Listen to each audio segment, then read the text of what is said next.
everyone. Welcome to the Film Companion Directors Adda. First of all, I can't tell you how thrilled I am to be sitting here with such incredible artists. You all have given us such amazing films this year. These films have been transportive, terrifying, magical, just gorgeous. The films you've made have brought people back to theatres. And you, Konkona, have said and done in less than 30 minutes what many people could not say or do in 3 hours. You know, you've been very kind. I'm totally out of place here. Huh? Everybody's a director, Papa. I'm actually only an actor. That short film Quietly. deserves her triple press. Huh? Thank you. Now she's just awkward with praise now. Yeah. Let's move on. I'll try not to talk. So mean. So I'm going to start with something that S.S. Rajamouli said on our last year's round. He said when a director begins, he or she gets excited by an idea, right? You fall in love, you want to tell everyone that idea, and you start this journey. But somewhere in that journey, you have a moment of utter doubt, okay? And you're like, why did we begin? Why did we start this? What does any of this mean?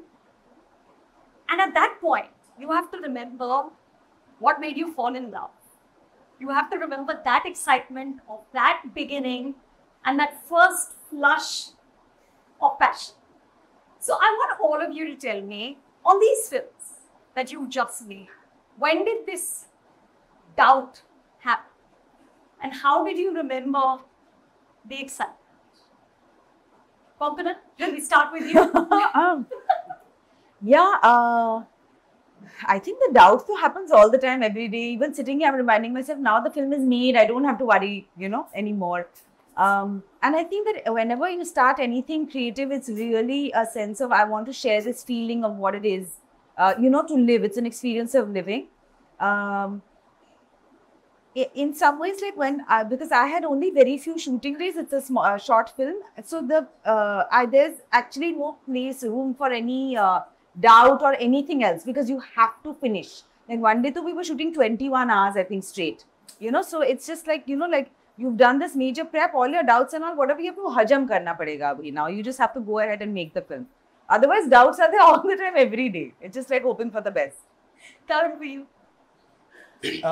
Actually, the idea was, it was not a tragic circumstance, but it was a very unfortunate time that I had to come up with an idea. Because we were hit by the pandemic. I was prepping for a film called Tak, and I was going on the sets. I had prepped for 2.5 years.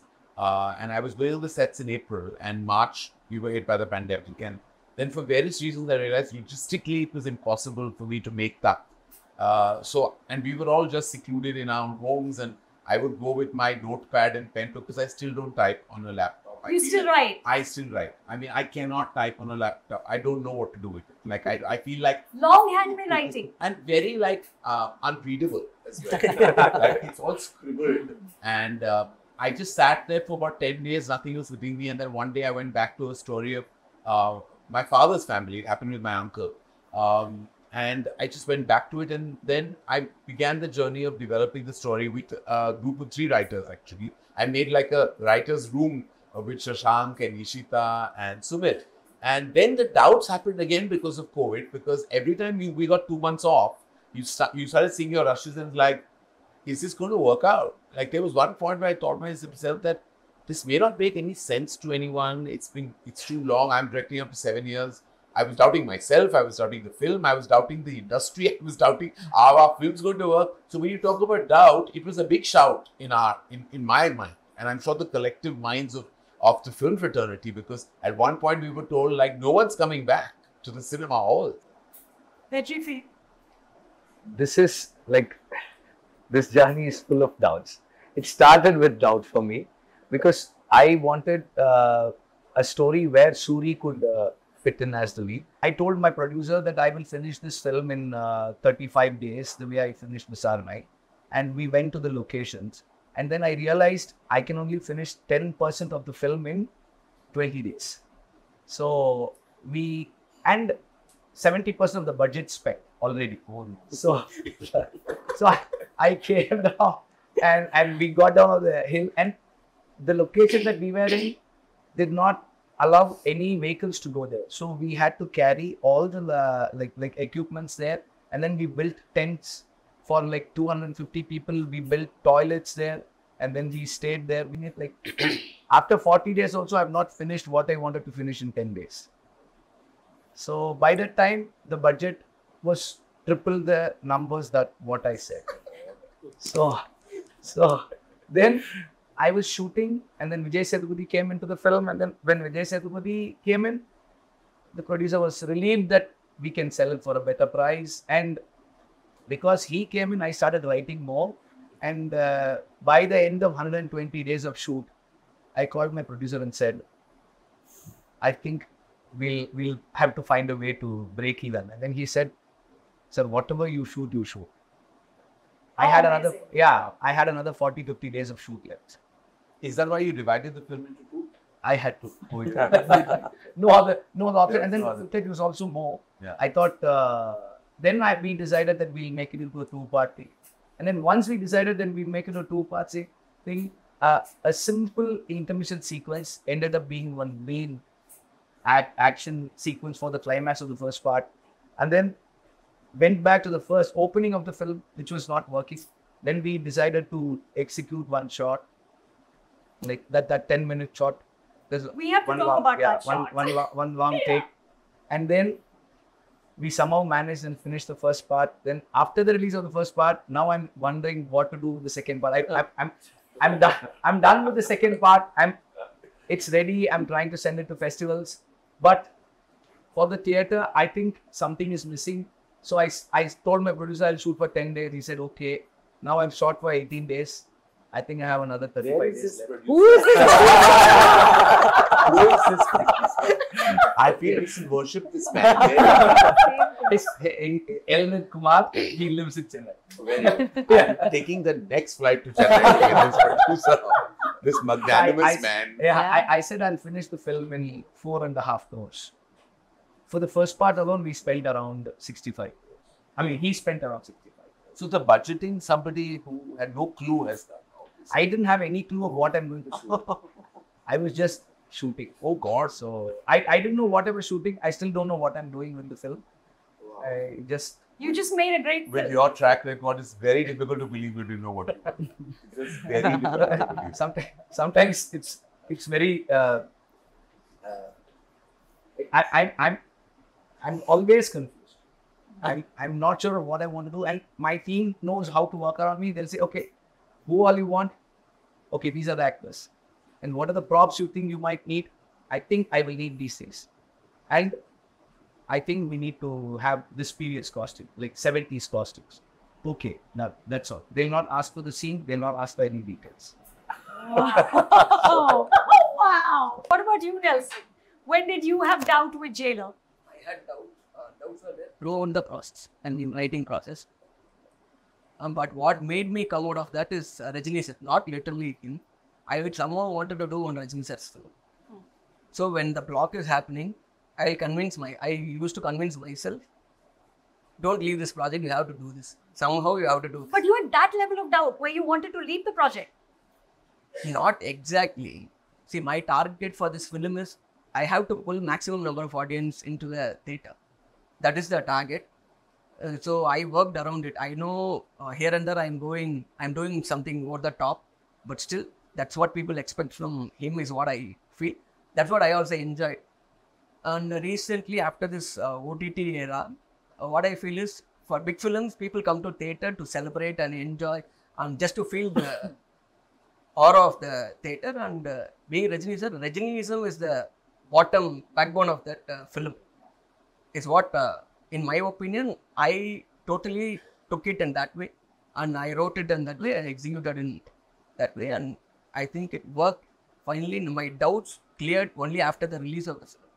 You know, Nelson, you were talking about how you struggled with trying to figure out what Rajni sir can do and can't do, right?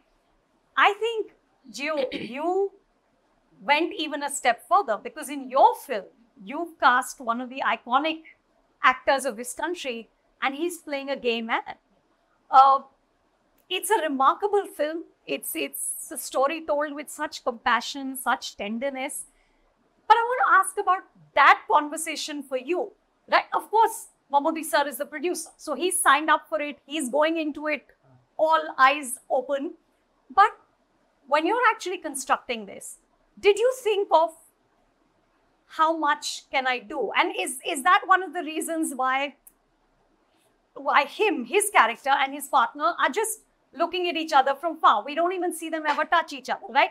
Are those things you thought about? Actually, the screenplay was exactly like this. They meet. There is no meeting for each them, and they are watching. They are at distance. And when this is a story of two other my friends, two writers, Adarsh and Paulson. And firstly, Mammootty sir come into my mind. So I need an actor like Mammootty, and I need a human being like Mammootty. So I choose Mammootty and told to our story to him, and he gave a little bit suggestions for the entire screenplay. He's also entered in every screenplay discussion. Not every, in between, he also involved with us. Sometimes he send WhatsApp messages for, can we change like this? Can we add like this? So his support was too great. Karthik, tell me about your film. You know, this meta, sprawling, spiritual sequel. And again, we're back with a gangster. We're back with a filmmaker in that same territory. But this time, like you said, you put in the messaging, right? About the environment, about the elephants. Did you at any point have to struggle? Because this is something that happens a lot in the movies where the messaging overpowers the storytelling. You know, you're so busy trying to give a message that somewhere the actual narrative starts to wobble. How did you find that path? And this is a movie in which there's also Clint Eastwood, and there's just so much happening. How did you find that exact way to kind of make it entertaining and deliver that message? Yeah. So basically, as I said before, this messaging part was not my priority initially, because my main motive with this film is to show what cinema can do as a... Yeah, it's the power of cinema. Yeah. So when I'm showing something like this is what a cinema can do. I mean, it can bring a bigger change, or can create a bigger revolution sort of a thing, or a bigger political change, or it can bring down the overall the system which is trying to people at all. So I wanted to show something which is that can connect with us, and also that is very strong. So that's when I said, like, initially the one which I had, I was not at all convinced, because this is not enough to show what the cinema can do. I mean, because in the end, what I'm showing is actually that the camera which the Radar's character is holding, the cinema they are making is the hero of the film, not the Caesar character or the moon. So that should be worth it, because the story, what they are capturing in the cinema, and then what is being shown in the audience in the film, and what the ripple effect that's creating should be bigger. So that's when when I got to know, I mean, the story of a tribe that's being a story of a genocide that's happening, and that has been I mean, because when I got into that research, I found out that this is not a fictional story. I mean, there's a lot. I mean, throughout the world, if you take a forest, if you take tribes, there has been incidents like this where, I mean, for that pure that wealth, the forest, I mean, a lot of tribes have been displaced, a lot of tribes have been killed and everything. And what if there was a camera there shooting everything, and then we could see that, means what kind of effect it would create.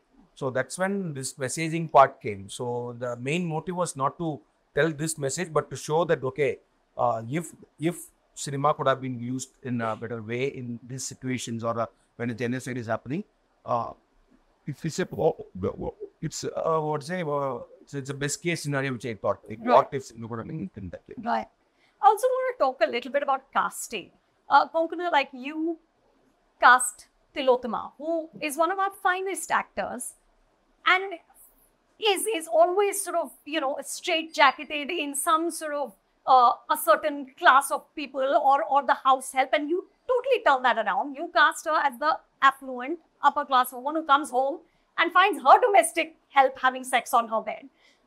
what is the magic of that? What is the excitement of that? That what you did, Vetri. You know, you see Suri and we think, okay, comic actor, or you, Karthik, we see Raghava Lawrence, we say horror comedies, but you cast him completely differently. When you see an actor and you say, okay, I'm going to do this, I'm going to just switch this around completely. Tell me about that. I think it's exciting to see people how you've not seen them before. Yeah. So it was, for me, it was exciting for her not to be the domestic worker.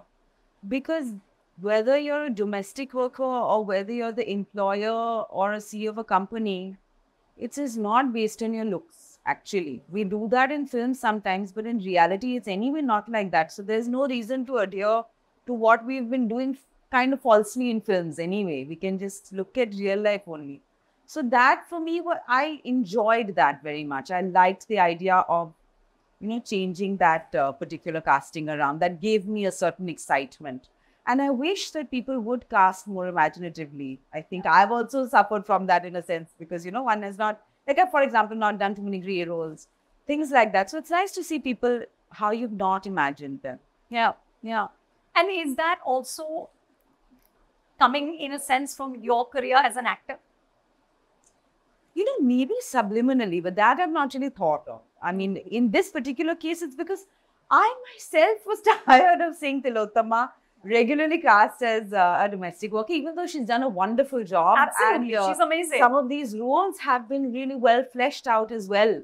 So it's not that. It's just that, I mean, I think she's a wonderful actress. I actually, honestly, other than this, I find her very modern in her sensibility and in her reactions and her the way she expresses. It's not something that you've seen before. Yeah. So that, I wanted that. And I wanted a slightly, not necessarily very relatable. I wanted somebody who's a little quirky, who's a little bit of an oddball, maybe, you know, all those little elements which are already there in Tilottama in any case. Yeah, yeah. Avinash, I think of you as the master of stillness. You know, there's such a quietude in your cinema. And you said somewhere that I want to observe my protagonist. I don't want to intrude upon. Can you talk about that a little more?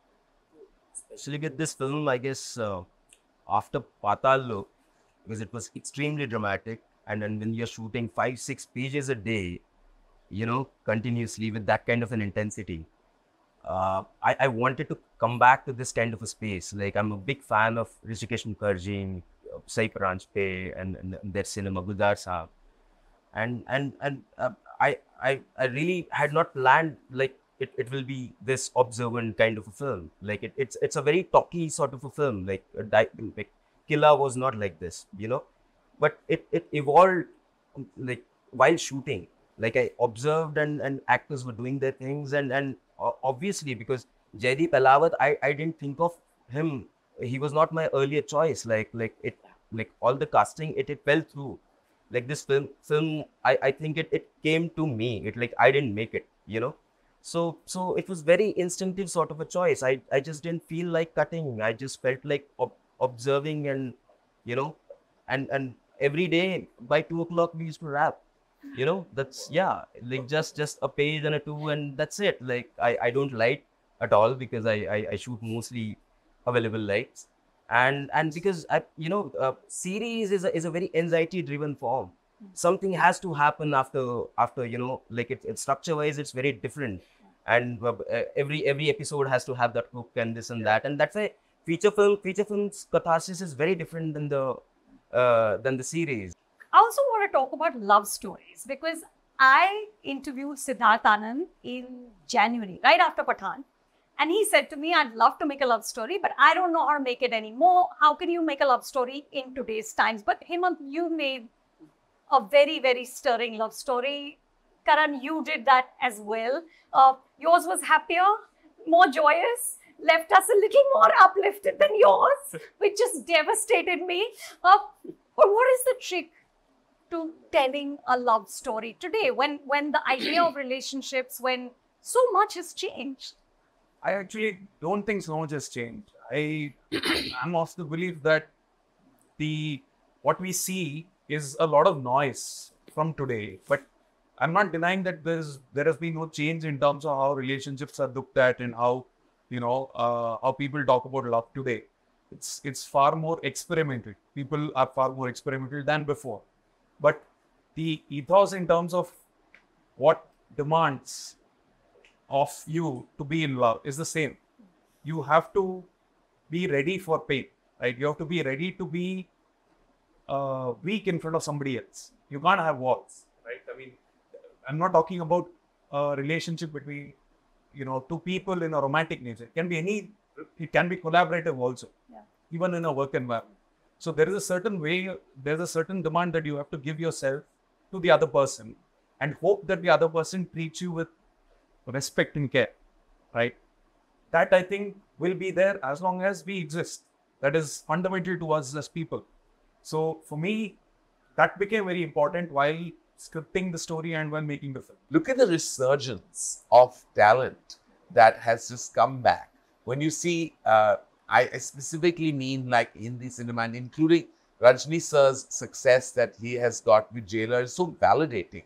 Seeing Shah Rukh return after 5 years, seeing Sunny Deol at age 66 give his biggest hit of his career, Anil Sharma, literally see people like, Vinod Chopra makes such a massive hit, who's known for such prolific work, and there's been a large sabbatical, and now he emerges, and like, just look at the year. It's just like, it's almost brilliantly audacious what's happening. We have so much more to come. This year will go down as one of the most profitable years of Indian cinema. If you just see the numbers, that just means there's a huge appetite for celluloid again. There's a huge appetite for community viewing. And yes, we learned so much from the power of the digital medium, and there's so much talent that comes from there and that we at cinema leverage. But that magic of the large screen, it's going nowhere. That is the best note to end on. Thank you, everyone. And again, thank you for the movies. Go back and make many more. Thank you, everyone. Right away. Thank you. Thank you for having us.